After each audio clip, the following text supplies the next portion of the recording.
Yeah, I'm gonna be looking like Bruce Leroy here. Yeah, so you know, he was they tough.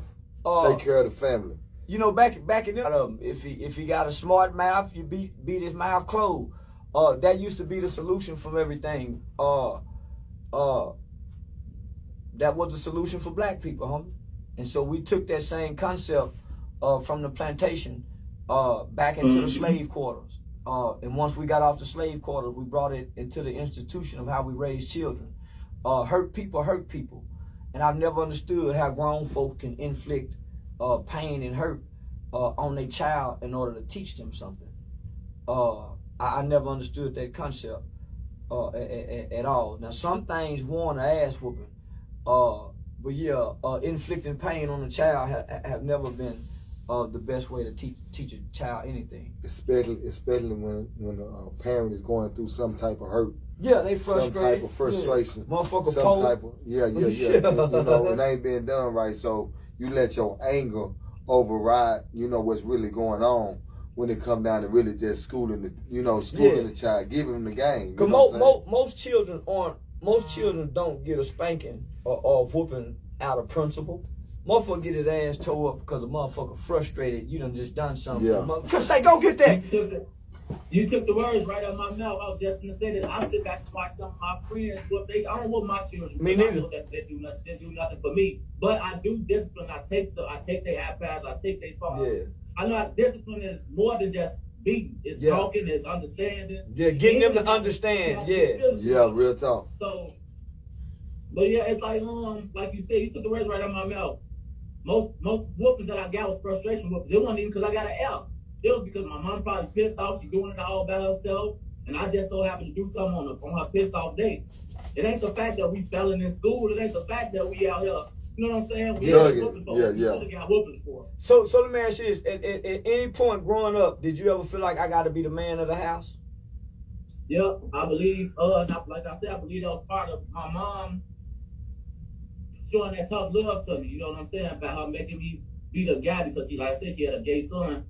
And I knew, you know what I'm saying, like how, and I watched my father go in and out of prison too. You know what I'm saying? I'm my daddy junior, even though my oldest brother's a junior, but my daddy ran the streets, my daddy been to the penitentiary, my daddy was CVL, everything my daddy did, I picked up. So when he left and my brother was actually like, you know, we said my brother was gay, yeah, that made me want to be like, you know, I wanted to be like the man. I wanted to be like my sister protector. You know what I'm saying? You know, we watch the movies. We see this all the time. Like, you know what I'm saying? Yeah. So, it's one of the most detrimental things. It's a detrimental concept for a young boy to have, to take on the moniker that I got to be the man of the house, because that strips you of your childhood, that takes you from your innocence, and so then you begin to bear the burdens of your mother, and that shouldn't be so, because now. You begin to sacrifice your childhood because now you think you the man of the house. And don't even know how to be a man. Yeah, you never just had the boy. A man to show him nothing. Yeah, you just the boy. Yeah, exactly. And so now you trying to do man things from a boy's position. Mm-hmm. You see what I'm saying? So talk about that. You leaving out of mama's house with this ideology and this concept and this belief that I'm the man of this house. How do you engage other children? How do you interact with other children thinking this? Are y'all committing crimes? At the time, like who was around my age at the time? Yeah. Are y'all committing crimes? Are y'all playing football? So because you're not thinking like a kid now. So I want to say, okay, it started really.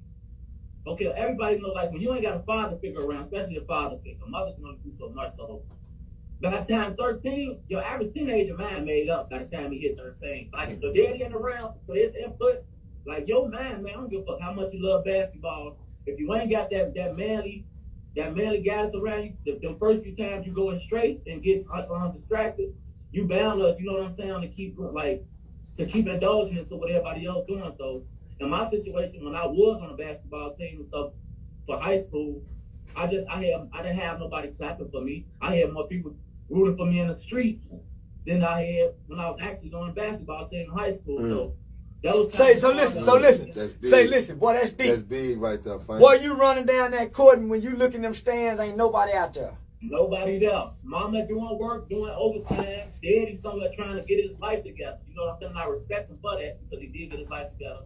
But what I'm saying, like, you know, my daddy, same thing you just said, like, your children pay for the sins of the parent. Like, I paid for some of my father's sins by him being in and out of prison. You know what I'm saying? Caused him to lose time and insight on who his other kids were. So when he got out of prison the last time, he moved my other brothers to like Bolingbrook and stuff, and it shows you when you put your kids first, when you make your kids your priority, how things can how to change and affect it be. My other little brothers and sisters who in the suburbs, they don't have no felonies, they don't have no drug cases, they don't even know what a shootout is. That's him from when he found himself. But when I was growing up, he was still trying to find himself. See that's the G nigga. When he finally come into who he is as a man, as a man, exactly.